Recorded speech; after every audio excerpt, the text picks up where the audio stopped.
Kita ikuti sekarang pengisytiharan Tarikh Hari Raya Aidilfitri oleh Penyimpan Mohor Besar Raja-Raja Tan Sri Said Daniel Said Ahmad.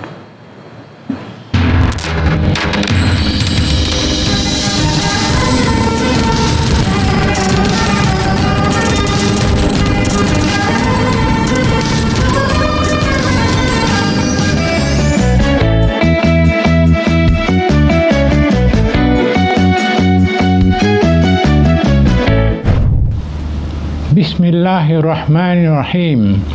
Bagi menyempurnakan titah perintah ke bawah Duli Yang Maha Mulia Seri Paduka Baginda Yang di-Pertuan Agong, setelah diperkenankan oleh Duli-Duli Yang Maha Mulia Raja-Raja, maka adalah dengan ini saya mengisytiharkan bahawa tarikh Hari Raya Puasa bagi negeri-negeri seluruh Malaysia adalah pada hari Sabtu 21 Mac 2026. Sekian. Wassalamualaikum warahmatullahi